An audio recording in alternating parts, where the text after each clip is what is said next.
السلام علیکم بچوں، امید ہے آپ سب خیریت سے ہوں گے۔ آج ہم غزل کرنے جا رہے ہیں جو کہ ہمارا چیپٹر 18 ہے۔ یہ مومن خان مومن کی غزل ہے جس کے اندر انہوں نے عاشق کی بے بسی، محبت کی بے رخی، ناکام محبت، جدائی کے غم، صبر کی اہمیت اور اللہ تعالیٰ پر بھروسہ جیسے موضوعات کو نہایت خوبصورت انداز میں اس غزل کے اندر بیان کیا ہے۔ تو آئے ہم اس غزل کو پڑھتے ہیں اور اسے اچھی طریقے سے سمجھنے کی کوشش کرتے ہیں۔ اثر اس کو ذرا نہیں ہوتا، رنج راحت فضا نہیں ہوتا۔ اچھا، اس شعر کے اندر مومن خان مومن جو ہے وہ کیا بتانا چاہ رہے ہیں؟ وہ اس شعر کے اندر محبوب کی بے رخی اور عاشق کے غم کو بیان کر رہے ہیں۔ کس طریقے سے کہ وہ کہہ رہے ہیں کہ میں اپنے محبوب سے بے حد محبت کرتا ہوں، اس کی خاطر تکلیفیں برداشت کرتا ہوں، آنسو بہاتا ہوں اور اپنی پریشانیوں کا اظہار بھی کرتا ہوں، لیکن محبوب پر میری کسی بات کا ذرا بھی اثر نہیں ہوتا۔ وہ میری محبت اور تکلیف کی کوئی پرواہ نہیں کرتا اور نہ ہی میرے حالات دیکھ کر اس کے دل میں ہمدردی پیدا ہوتی ہے۔ پھر وہ دوسرے مصرے کے اندر یہ بات وہ پہلے مصرے میں کر رہے ہیں، اثر اس کو ذرا نہیں ہوتا کہ میرے محبوب پر میری کسی بھی بات کا ذرا بھی اثر نہیں ہوتا، لیکن دوسرے مصرے کے اندر وہ یہ بات کہہ رہے ہیں کہ جس انسان کے دل میں غم اور پریشانی ہو وہ کبھی سکون اور آرام کی زندگی نہیں گزار سکتا۔ جب دل غم سے بھرا ہو تو دنیا کی ہر خوشی بے معنی لگتی ہے۔ انسان کھاتا پیتا بھی ہے، لوگوں سے ملتا بھی ہے، مگر اس کے دل کو حقیقی خوشی اور اطمینان حاصل نہیں ہوتا۔ مثال کے طور پہ اگر ہم سمجھیں، اگر کسی طالب علم کو بہت قریبی دوست اس سے ناراض ہو جائے، وہ امتحان میں ناکام ہو جائے، تو وہ چاہے سیر کے لیے جائے یا پسندیدہ کھانا کھانے جائے، پھر بھی اس کا دل سکون حاصل نہیں ہوتا۔ دل کو سکون حاصل نہیں ہو رہا، کیوں؟ کیونکہ اس کا دل میں غم موجود ہوتا ہے۔ اسی طرح شاعر بھی محبوب کی بے رخی کی وجہ سے ہر وقت جو ہے وہ غم زدہ ہے۔ تو اس کے اندر شاعر بتا کیا رہے ہیں کہ اس شعر میں شاعر نے محبوب کی بے حسی، عاشق کی بے بسی اور غم عشق کی شدت کو نہایت خوبصورت اور مؤثر انداز میں پیش بیان کیا ہے۔ اگر ہم اس کو ایک اور مثال سے سمجھیں، جیسے کوئی بچہ اپنے کسی دوست کو بار بار بلائے مگر وہ دوست بالکل توجہ نہ دے اور بچے کو دل بھی اداسی سے بھرا رہے، سکون نہ ملے، یہی شاعر کی حالت ہے۔ اس وقت جو ہے وہ یہی حالت شاعر اس شعر کے اندر بیان کر رہے ہیں اپنی۔ ذکر اغیار سے ہوا معلوم، حرف نا سے برا نہیں ہوتا۔ اچھا، یہاں اغیار سے مراد ہے رقیب یا غیر لوگ، اور ناصح سے مراد ہے جو نصیحت کرے یا پھر سمجھائے۔ اب شاعر اس کی شعر کے اندر کیا بات بنا رہے ہیں؟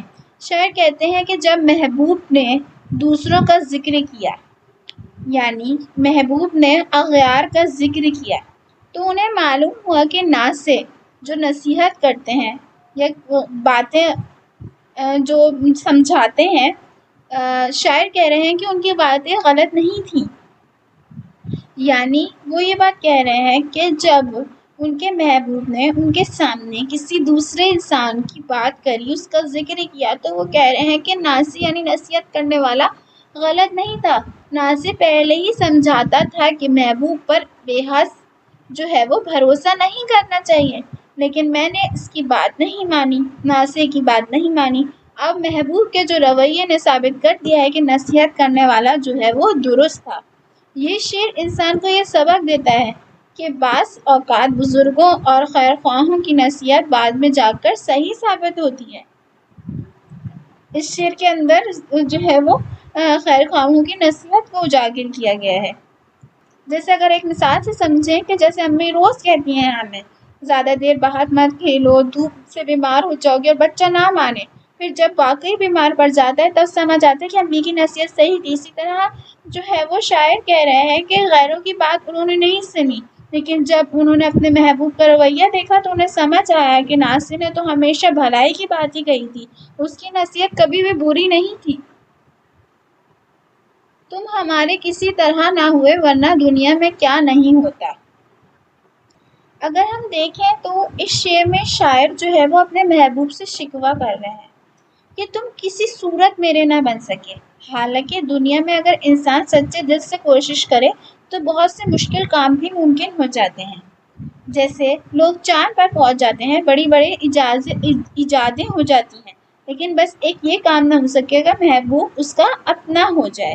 مطلب محبوب نے جو ہے اس کو اس کی طرف نہیں بڑھا، محبوب جو ہے ان کا نہیں ہو پایا۔ وہ کہہ رہے ہیں کہ دنیا میں کتنا کچھ ہو جاتا ہے، اور کیا کہتے ہیں بڑی بڑی ایجادیں ہو جاتی ہیں، بڑے بڑے لوگ ایجاد کر دیتے ہیں، لوگ چاند پر چلے جاتے ہیں، ہر مشکل کام جو ہے حل ہو جاتا ہے، لیکن مگر افسوس کہ میری سب خواہشوں کے باوجود تم مجھے نہ مل سکے۔ شاعر اس ناکامی کو اپنی قسمت کا فیصلہ سمجھتا ہے۔ یہ شعر انسان کی اس خواہش کی عکاسی کرتا ہے کہ بعض اوقات پوری کوشش کے باوجود انسان اپنی پسندیدہ چیز حاصل نہیں کر پاتا۔ جیسے اگر مثال کے طور پہ ہم ایک بات سمجھیں کہ ایک طالب علم بہت محنت کرتا ہے لیکن کسی وجہ سے مطلوبہ کامیابی حاصل نہیں کر پا رہا ہے، تو اسے احساس ہوتا ہے کہ ہر خواہش پوری نہیں ہوتی ہے۔ شاید اس میں بھی اس شعر کے اندر ناکام محبت، محرومی اور قسمت کا کو شکوہ کر رہے ہیں۔ اچھا جی، آپ نے کانسیپٹ تو پورا پڑھ لیا، لیکن بھائی پریکٹس کہاں سے کرو گے؟ تو اس پریکٹس کے مسئلے کو حل کرنے کے لیے پنجاب کا منجر آپ سب لوگوں کے لیے لے کے آ رہا ہے بالکل ایگزام ڈکٹو copy related practice grand test. اس کے اندر فزکس کے، کیمسٹری کے آپ کے سارے چیپٹر وائز ہیں۔ اگر آپ کو ایکسس کرنا ہے ابھی ڈسکرپشن میں جاؤ اور اٹینڈ کرو، جو سیکھا ہے اس کو اپلائی کرو، تبھی تو مارکس آئیں گے، ٹھیک ہے؟ اس کے علاوہ اگر آپ کو نوٹس چاہیے، آپ نے کہا سر لیکچر تو بہت بڑا ہے، ہمیں پیپر کی تیاری کرنی ہے، تو اس کے لیے اگر آپ کو نوٹس چاہیے، آپ ہمارے نوٹس بالکل یہ ہائی کوالٹی والے پریمیم لے سکتے ہیں، استعمال کر سکتے ہیں۔ اگر یہ آپ کو بالکل فری میں چاہیے، ابھی ڈسکرپشن میں جاؤ، تمہیں واٹس ایپ گروپ کی لنک بنا، تمہیں ہمارے واٹس ایپ چینل کی لنک بنے، یا تم ہمارے اس نمبر پہ تمہیں نظر آ رہا ہے، یہاں پہ نیچے اوپر نمبر ہے، اس پہ جا کے میسج کرو، سر ہمیں نوٹس ہیں، ہم آپ کو گروپ میں ایڈ کر دیں گے، اور وہاں پہ سارے کے سارے ایسے ہائی کوالٹی پریمیم نوٹس کا آپ کو ملے گا ایکسیس، آپ کے chapter 1 chapter 2 physics, bio chemistry میں تمام سبھی، ٹھیک ہے؟ اس کے علاوہ ہمارے پیارے بچے کہتے ہیں سر ہمیں ابھی بھی تیاری نہیں ہو رہی ہے، ہمیں سمجھ نہیں آ رہا ہم کیسے پیپر ملائیں۔ تو جی، پنجاب کا منجر آپ کے لیے تمام سبجیکٹس کی تیاری کروانے کے لیے پورے کے پورے 5 سبجیکٹ لے کے آ چکا ہے، پوری ایک سال کی بیچ، صرف اور صرف پورے سال کے 15,000 روپے میں۔ اس بیچ کے اندر خاص بات پتہ ہے کیا ہے؟ ہم یہاں پر رائٹنگ میتھڈ سیشن کرتے ہیں، جو کہ ایگزام رائٹنگ میتھڈ سیشن ہے۔ اگر آپ کو لکھنا نہیں آتا، آپ کو لکھنا سکھائیں گے۔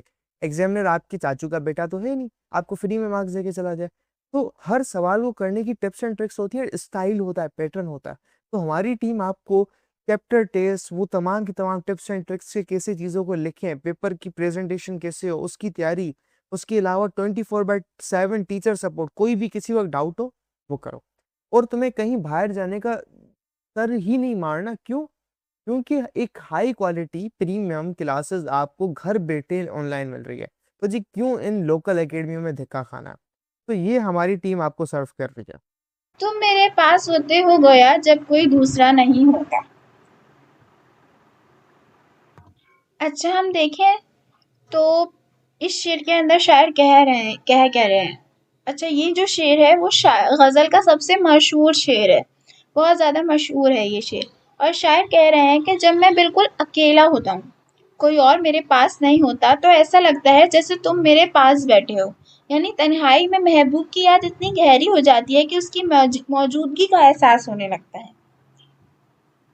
کہتے ہیں کہ میں تنہا ہوتا ہوں اور میرے پاس کوئی دوسرا نہیں ہوتا، تو مجھے ایسا محسوس ہوتا ہے جیسے میرا محبوب میرے سامنے وجود میں ہو۔ حقیقت میں محبوب وہاں نہیں ہوتا، لیکن اس کی یاد اتنی گہری ہے کہ ہر وقت اس کا تصور میرے ساتھ رہتا ہے۔ یہ شعر بتاتا ہے کہ سچی محبت میں انسان ہر وقت اپنے محبوب کو یاد کرتا رہتا ہے، خاص طور پر تنہائی میں اس کی یاد اور بھی زیادہ ہو جاتی ہے۔ اگر ہم اس کو بھی ایک مثال سے سمجھیں، جیسے کوئی شخص اپنے کسی عزیز سے دور ہوتا ہے تو اکثر تنہائی میں اس کی یادیں تازہ ہو جاتی ہیں اور یوں محسوس ہوتا ہے کہ جیسے وہ سامنے موجود ہو۔ اسی طرح اس شعر کے اندر بھی جو ہے وہ ہمارے شاعر جو ہے مومن خان مومن نے محبوب کی یاد اور تنہائی کا احساس دلایا ہے۔ حال دل یار کو لکھوں کیوں کر، ہاتھ دل سے جدا نہیں ہوتا۔ شاعر اس شعر کے اندر کیا بول رہے ہیں؟ حال دل یار کو لکھوں کیوں کر، ہاتھ دل سے جدا نہیں ہوتا۔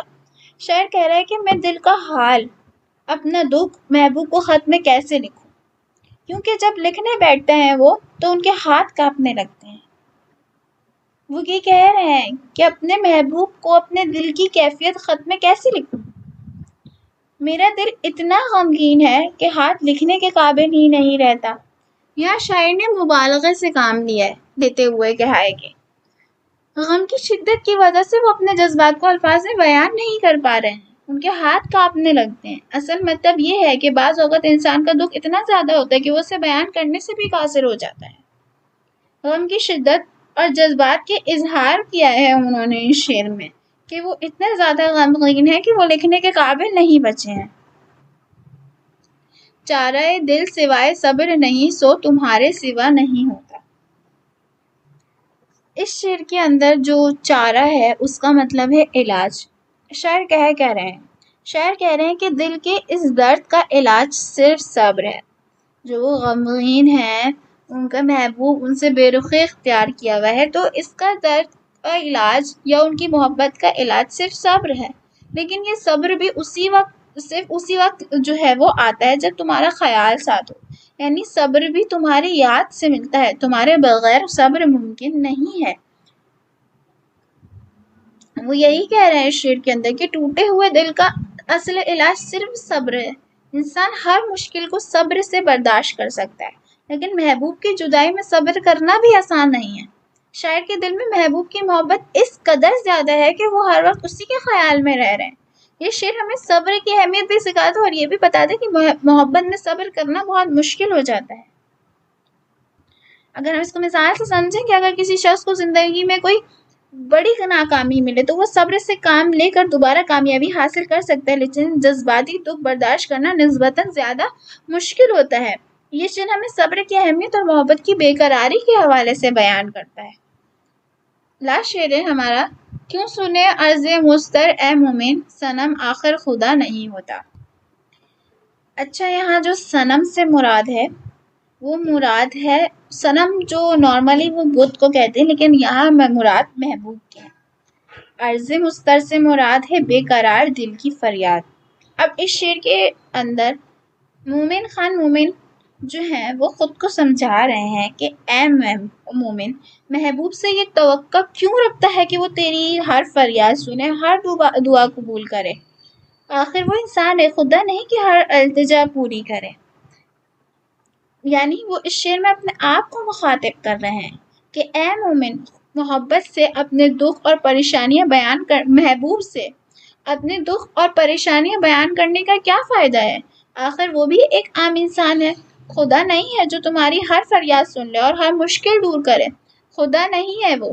اس لیے انسان کو اصل امید اللہ تعالیٰ سے رکھنی چاہیے، کیونکہ وہی ہر دعا سننے والا ہے اور مشکل آسان کرنے والا ہے۔ یہ شعر ہمیں یہ سبق بھی دیتا ہے کہ دنیا کے انسان محدود طاقت رکھتے ہیں، جبکہ حقیقی جو ہے وہ مدد صرف اللہ تعالیٰ ہی کر سکتا ہے۔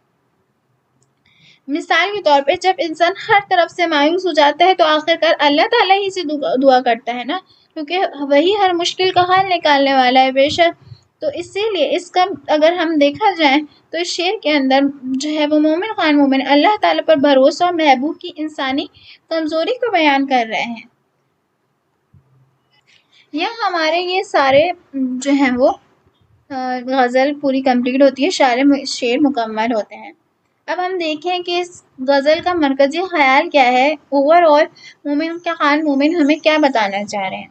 تو اس غزل میں مومن خان مومن نے عشق کی ناکامی، محبوب کی بے التفاتی اور عاشق کی بے قراری کو موضوع بنایا ہے۔ یعنی محبوب عشق کی ناکامی اور محبوب کی بے رخی وغیرہ کے بارے میں انہوں نے موضوع بنایا ہے۔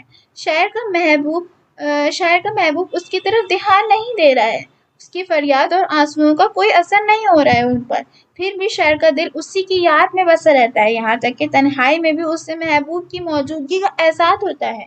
آخر میں شاعر خود کو یہ سمجھا کر تسلی دیتا ہے کہ محبوب سے ہر خواہش پوری ہونے کی توقع رکھنا صحیح نہیں ہے۔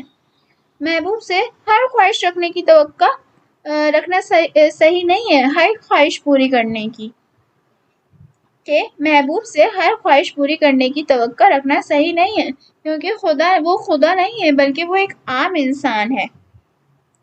اگر ہم دیکھیں تو اس کے اہم نکات کیا ہے کہ عشق میں ناکامی اور محبت کی بے پرواہی کا اظہار کیا ہے اس کے اندر جو ہے وہ مومن خان مومن نے.